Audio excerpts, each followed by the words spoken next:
बिस्मिल्लाहिर्रहमानिर्रहीम। अस्सलामु अलैकुम।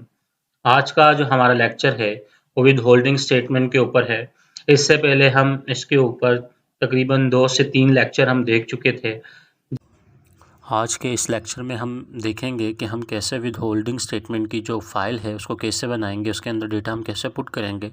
तो चलें स्टार्ट करते हैं अपने लेक्चर को। यहाँ से क्या कहते हैं, इनकम टैक्स के ऊपर हम क्लिक करते हैं। क्लिक करने के बाद हम इनकम टैक्स के ऊपर दोबारा क्लिक करेंगे इसके ऊपर, और ये जो है national sale tax return help के ऊपर हम क्लिक कर देंगे।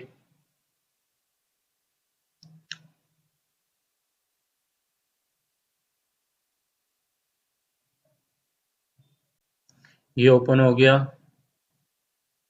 यहाँ से आके हम with holding tax statement template को हम डाउनलोड कर लेंगे। यहाँ से हम इसको डाउनलोड कर लेते हैं। देखें, ये हमारे पास टेम्पलेट डाउनलोड हो गया।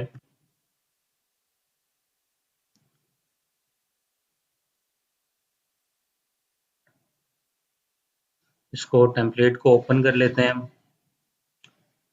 हम बहुत इसमें डिटेल वर्किंग करने वाले हैं और इसको अनेबल कर लेते हैं।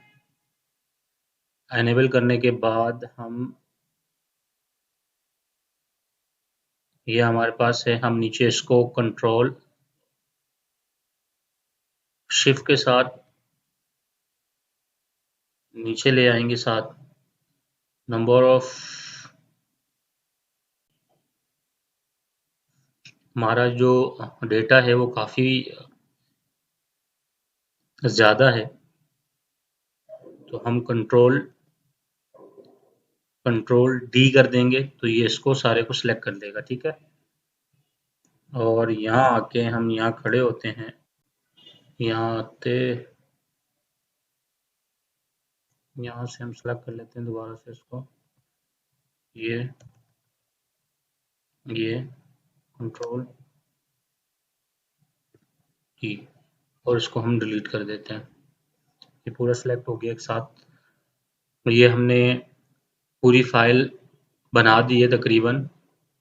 ये टेम्पलेट हमने रेडी कर दिया। अब हमारा जो डेटा है, जहाँ पे जो हमने पेमेंट्स की होंगी सप्लायर्स के और जो उनका हमने टैक्स डिडक्ट किया होगा, उसकी अगर आप कोई ईआरपी यूज़ कर रहे हैं तो आपने एक वेंडर की पूरी डिटेल आ रही होगी, आपके पास रिपोर्टिंग होगी। यहाँ आप एक्सेल पे रिकॉर्ड कर रहे होंगे तो आपके पास उस तरह की डिटेल होगी। तो उस डेटा को हम देखते हैं और उसको उस डेटा से हम यहाँ पे इसको कैसे कॉपी पेस्ट करेंगे, क्या उसके कोड्स होंगे और एनटीएन कहाँ लिखेंगे, नाम कैसे आएगा, सेक्शन कौन सा यूज़ होगा, हम सारा इसमें डिस्कस करने जा रहे हैं। तो चलें स्टार्ट करते हैं हम। ये हमारा टेम्पलेट रेडी हो गया। तो हमारे पास एक फ़ाइल ऑलरेडी है। इससे पहले मैं एक चीज़ दिखा दूँ, ये मैंने ऑलरेडी पहले एक बनाई हुई है। ये आपको मैं दिखा दूँ एक नज़र, लेकिन मैं आपको दिखाने के लिए दोबारा से बना रहा हूँ। ये देखो, पूरी डिटेल बनी हुई है ऑलरेडी पहले ही, ये पूरी। ठीक है, और इसको हम दोबारा से मैं आपके सामने यानी कि दिखा रहा हूँ कि इसको हम कैसे यानी कि, ठीक है, ये आ जाते हैं। ये हमारी फाइल है। सप्लायर टैक्स की वर्किंग हमने ऑलरेडी एक टेम्पलेट जो जिस तरह हमने पेमेंट की होगी पूरा एक स्केड्यूल बना के रखा हुआ है सारा।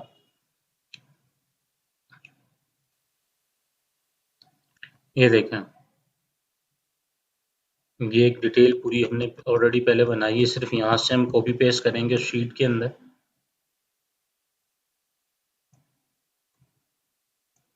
ये है पूरी डिटेल। ठीक है, ये देखें, ये एनटीएन है, ये पूरा एनटीएन है।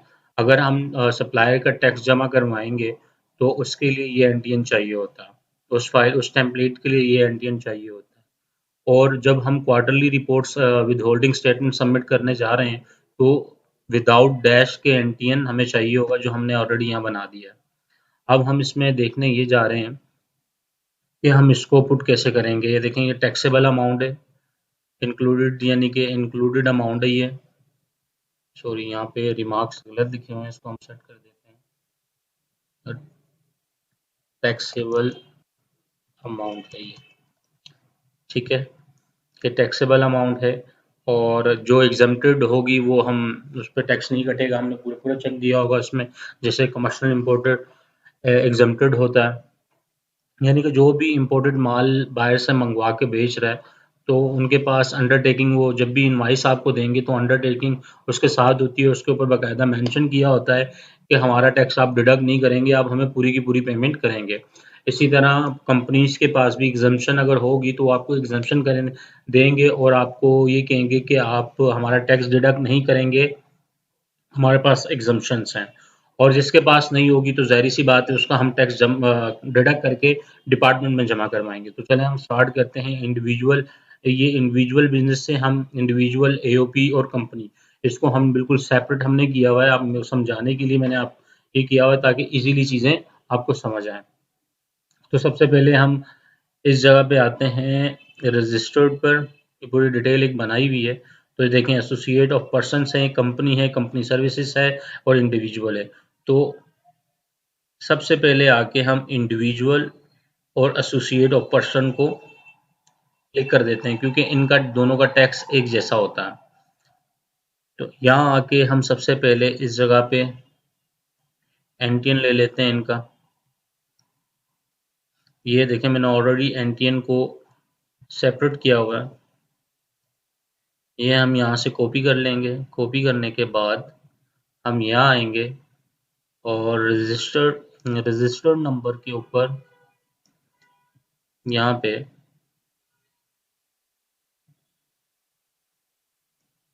राइट क्लिक करके 1 2 3 वो कर देंगे, ठीक है।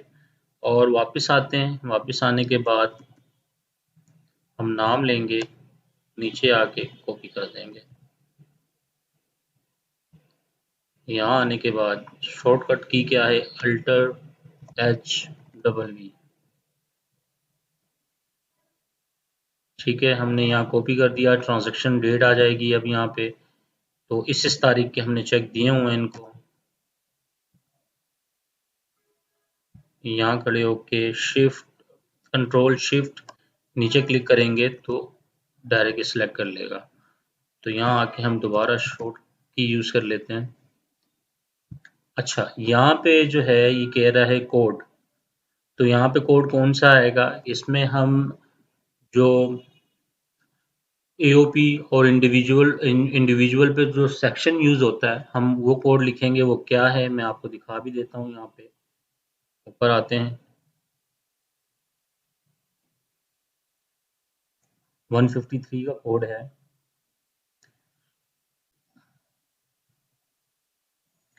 ये 159 है।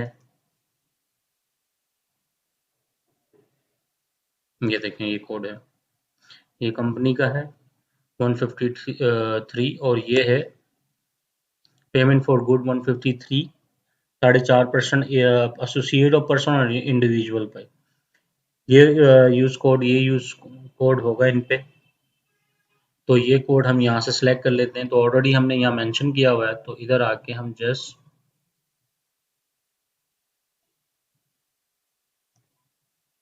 यहाँ से कॉपी करेंगे, ड्रैग कॉपी, और वापस विद होल्डिंग डेटा पे आके कोड की जगह पे अल्टर एच, ये देखें कॉपी हो गया। यहाँ आके अब अमाउंट लिख लेंगे हम।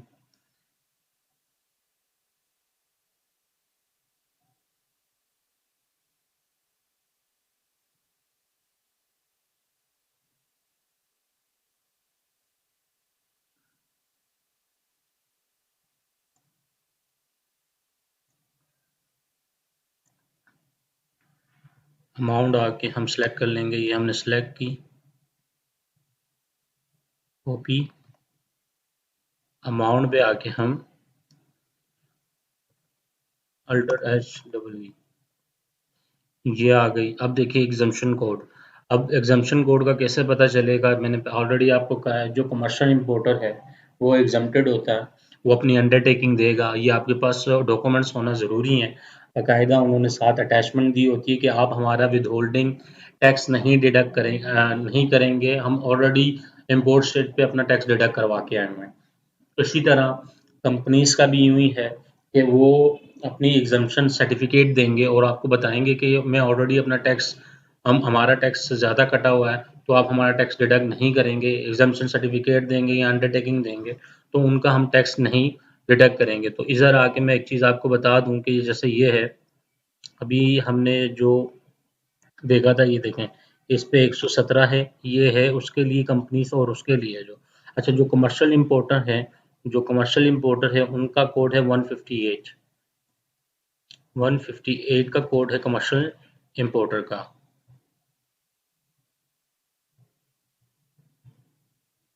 ये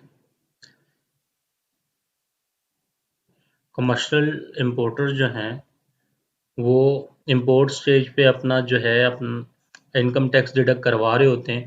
तो जो कमर्शियल इंपोर्टर हैं उनकी जो टैक्स आएगा, आप इधर आके ये पूरा स्केड्यूल पढ़ सकते हैं। Second schedule part 5 clause number 47 ए पेमेंट के ऊपर सारी डिटेल लिखी होगी। तो जो कमर्शियल इंपोर्टर है उसका तो यहाँ पे कमर्शियल इंपोर्टर का 158 आएगा, ठीक है। इधर 158 भी यूज हुआ है, जिस सेक्शन के हिसाब से होगा वो सेक्शन आपने यूज, और 152 भी हुआ है,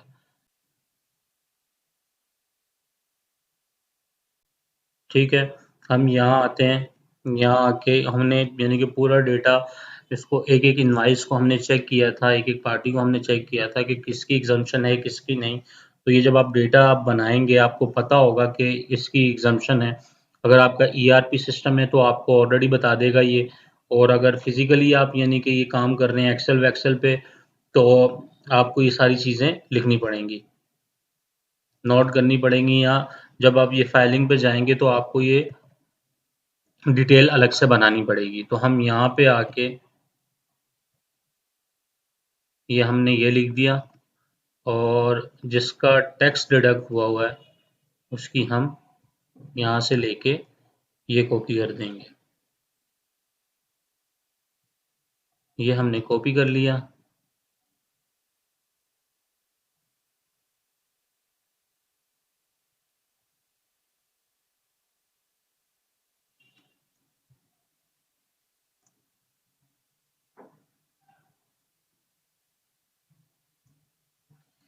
यहाँ आके हम पेस्ट कर देंगे, और यहाँ आके हम इसको वैलिडेट कर देते हैं।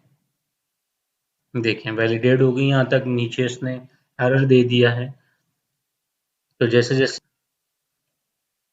जैसे जैसे हम डेटा इसमें पुट करते जाएंगे ये इसको वैलिडेट करता जाएगा। ये हमने अभी एओपी और इंडिविजुअल को पुट कर दिया है इसके डेटा के शीट के अंदर। तो अभी हम कंपनी पे आते हैं और कंपनी का डेटा पुट करते हैं। ये हमने एओपी का और इंडिविजुअल का कर लिया। अब आ जाते हैं एओपी पे, इधर डेटा पे दोबारा आते हैं।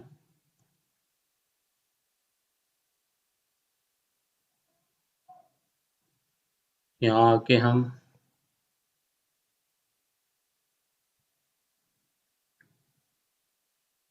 कंपनी सर्विसेज वालों को ओके कर देते हैं, ठीक है। इंश्योरेंस कंपनी है, तो यहाँ आके सबसे पहले हम इनका नाम कॉपी कर लेते हैं। यहाँ से नाम कॉपी करने के बाद यहाँ हम पेस्ट कर देते हैं।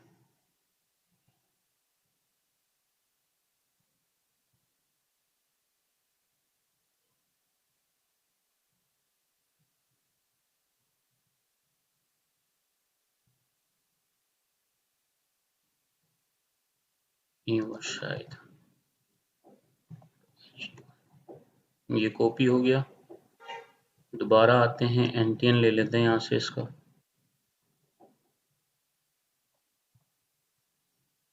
यहाँ आने के बाद एच डबल ये हो गया। डेट ले लेते हैं इनकी हम,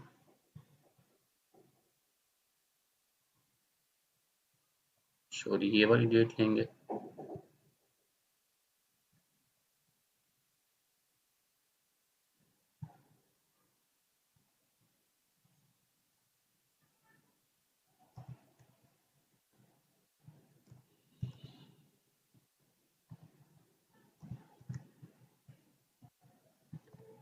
दोबारा से कॉपी कर लेते हैं। कॉपी करने के बाद और इसका कोड है ये। तो मैं ये कोड भी दिखा देता हूँ कि इंश्योरेंस कंपनी का जो कोड है डायरेक्ट इसको हम ऐसे रिसर्च कर लेते हैं ताकि हमें मेहनत ना करनी पड़े ज़्यादा। ये कोड बहुत हैं, ये देखें इसमें जो एग्जम्पशन है ये है इंश्योरेंस कंपनी का जो प्रीमियम वगैरह जो फाइनेंशियल्स की चीज़ें देती हैं ये उसके लिए है। इंश्योरेंस ईएफयू हो गया, जुबली इंश्योरेंस हो गया, जो भी इंश्योरेंस से रिलेट है वो इसके अंदर फॉल करती है। 96 इसका एग्जम्पशन है, तो इनका टैक्स डिडक्ट होता ही नहीं है। तो यहाँ आके हम ये ऑलरेडी हमने इधर लिया हुआ है, यहाँ आते हैं इसको कॉपी कर लेते हैं। कॉपी करने के यहाँ के इसको पेज स्पेशल कीजिएगा, ठीक है। ये हो गया, अमाउंट मेंशन कर देते हैं, ये हमने अमाउंट यहाँ लिख दिया।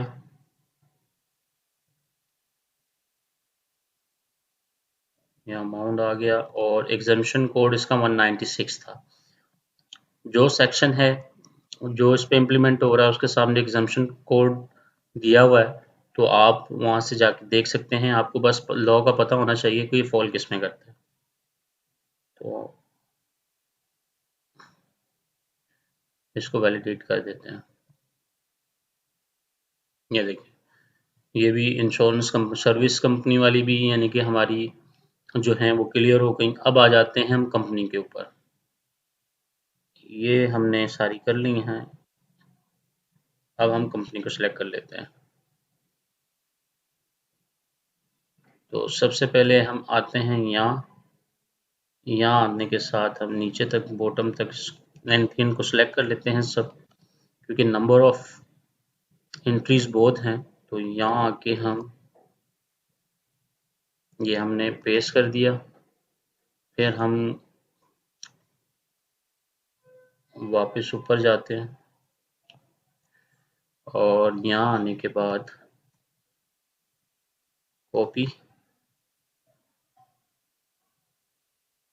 यहाँ आने के बाद ये कर दिया, दोबारा ऊपर जाते हैं, नाम भी हमने लिख दिया। ये डेटा आपको लग रहा होगा कि बहुत इजी है, पर ये डेटा बनाने में काफ़ी टाइम लगता है, लेकिन इतना मुश्किल भी नहीं है, बस चीज़ें आपको पता होना ज़रूरी है। यहाँ आके हम डेट कॉपी कर लेते हैं। इतनी भी मुश्किल नहीं है कि बंदा कहे कि ये हो नहीं सकता। ये हमने डेट को कॉपी कर ली और जो कंपनी का कोड है वो भी मैं यहाँ आके आपको बता देता हूँ। जो कंपनी में फॉल करते हैं हम वापस ऊपर जाना पड़ेगा हमें। ये 159 था, नीचे आ जाते हैं।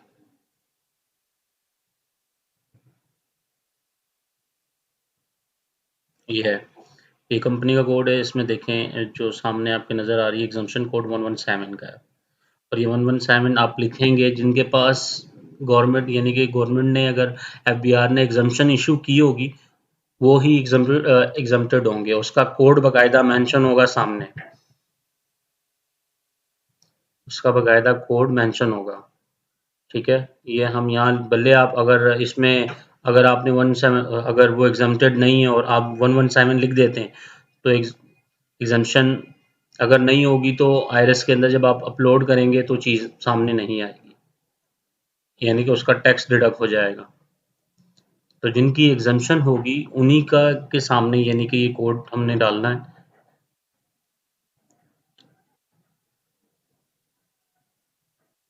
ये कॉपी कर लिया, यहाँ से यहाँ आके हम इसको पेस्ट कर देते हैं। हमने पेस्ट कर दिया और इधर हमने कोड लिखना है तो कोड आके हम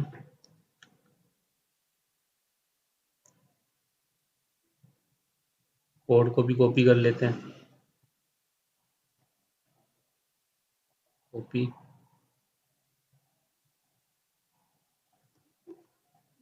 ये कोड आ गया और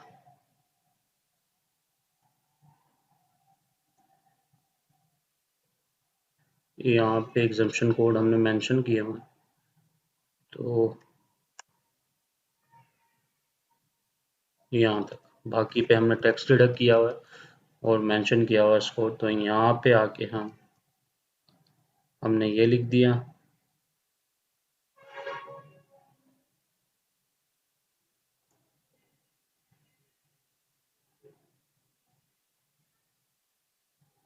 यहाँ तक एग्जम्पशन है, और इसके बाद जो है हम यहाँ से इसको सिलेक्ट कर लेते हैं नीचे तक,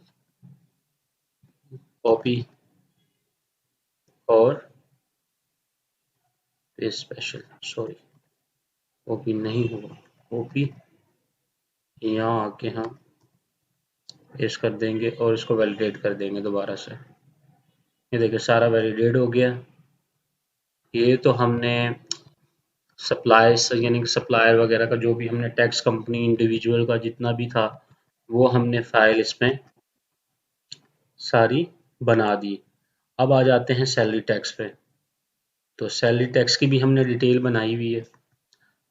ये है सेकंड क्वार्टर की जो भी आपने टैक्स डिडक्ट किया होगा। तो देखें जब हम टैक्स जमा करवाते हैं तो उस टेम्पलेट के लिए ये CNEC की रिक्वायरमेंट होती है, और इसके लिए जो है जो रिक्वायरमेंट है वो ये है, यानी कि विदाउट डैशेस की। तो इसको हम सिलेक्ट करते हैं और नीचे तक ले जाते हैं। कॉपी किया ये हमने, ये 3 मंथ का जो हमने टैक्स जमा करवाए हुए हैं सैलरी टैक्स, तो यहाँ हम वो भी मेंशन कर देते हैं। ये हमने मेंशन कर, ये कॉपी कर लिया, यहाँ साथ ही हम इसके नाम भी ले लेते हैं। ये किया कॉपी, और यहाँ आके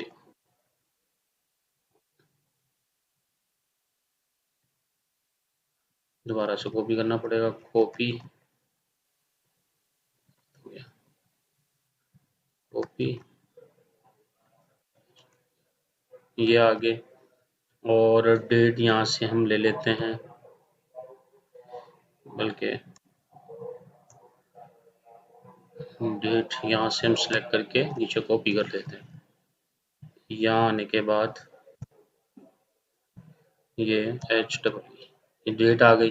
अच्छा, इसमें सैलरी का कोड ऊपर मेंशन था, तो मैं दिखा देता हूँ दोबारा से आपको। स्टार्टिंग में है 149 है सेक्शन, तो हम अदर्स वाला लेंगे। सैलरी फॉर अदर एम्प्लॉयज 4 है, गवर्नमेंट के फेडरल का होगा तो ये आएगा, अगर सूबे का ये प्रोविंशियल होगा तो ये आएगा, कॉर्पोरेट का होगा तो ये आएगा। तो हम अदर सैलरीज पे ये सेलेक्ट कर लेंगे, ठीक है।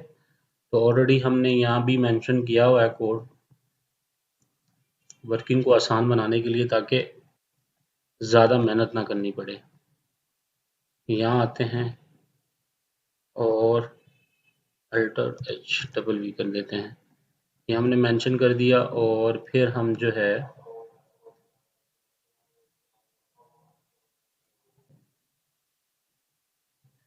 यहाँ आते हैं, नीचे इसको करते हैं कॉपी, ये आते हैं, ये टैक्सेबल अमाउंट आ गई यहाँ पे, और जो टैक्स डिडक्ट किया हुआ सात वैल्यू है,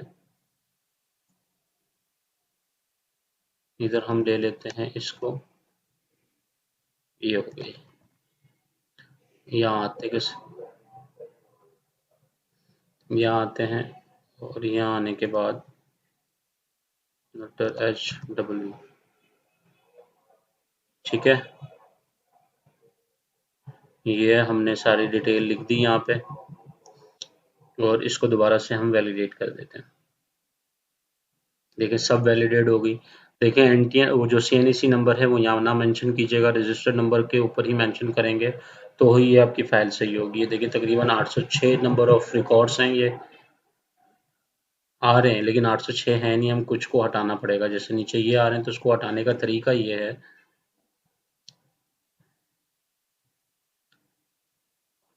कॉपी करें,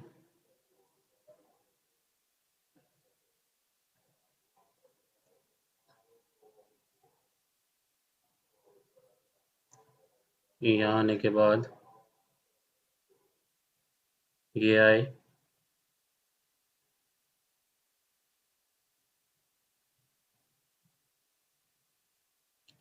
ठीक है। ये हो गया, इसको दोबारा हम वैलिडेट कर देते हैं। फाइल हमारी तैयार हो गई है, 748 नंबर ऑफ रिकॉर्ड्स हैं, ठीक है। ये अब हम इसको देखेंगे कि हम इसको अपलोड कैसे करते हैं। इसको सेव करते हैं। सेव करने के बाद इसको भी हम क्लोज कर देते हैं। इसके अलावा अगर आपका कोई भी क्वेश्चन या क्यूरी है तो आप मुझे कमेंट सेक्शन में पूछें, मैं आपको जवाब देने की पूरी कोशिश करूँगा। अपनी दुआओं में याद रखिएगा, और अगर आपको वीडियो पसंद आए या लेक्चर समझ आए तो काइंडली शेयर कीजिएगा, लाइक कीजिएगा और सब्सक्राइब कर दीजिएगा, और अपनी दुआओं में ज़रूर शामिल कीजिएगा। अल्लाह हाफ़िज़।